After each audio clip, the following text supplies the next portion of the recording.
Hey everyone, thanks for tuning in here to Coco, Lencho, Japan.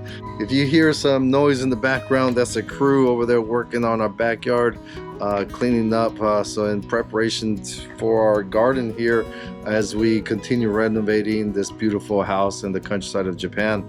But what I wanted to let everyone know that I'm getting close to finishing up the video that I have been talking about for several months now, how we are able to live and work in Japan under what is called a SOFA status, or the status of forces agreement.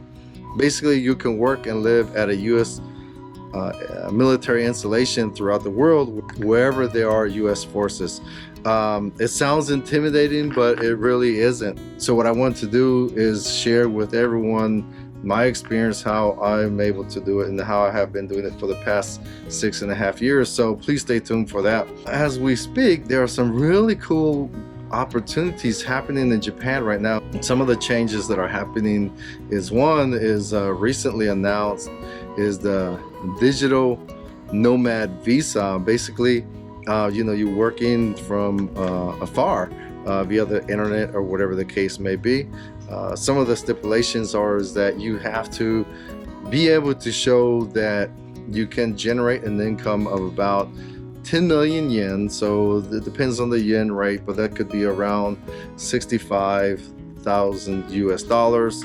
It is only good for 6 months and is not renewable. That's as of February 2024, so that could change. Don't be discouraged.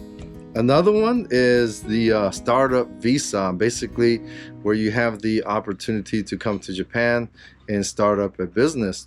And then that could also lead to the business manager visa. Please check out the Benton Homestead folks, young couple that they recently, about a year ago, purchased an Akiya, a vacant house, in Omishima, a really beautiful island, and turned it into an Airbnb. And then they purchased a second one and they turned it into their house. Please check out their channel because I really don't know much other than that, because they are the only folks that I know of that have been able to successfully go through this process.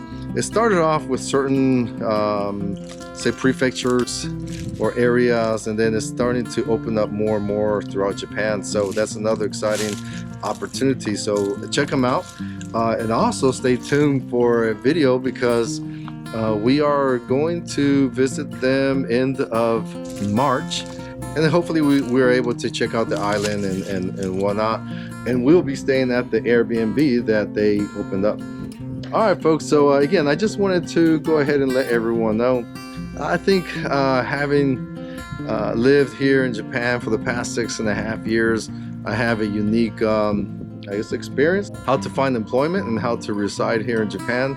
I just want to share this opportunity with everyone else because quite frankly, and not to sound controversial, I really do feel like I'm living the American dream in Japan. I mean, this beautiful house, countryside. All right, folks, if you like what you see, please hit subscribe, like, and share, and please stay tuned for the video coming up very soon. Thanks. Have a great day.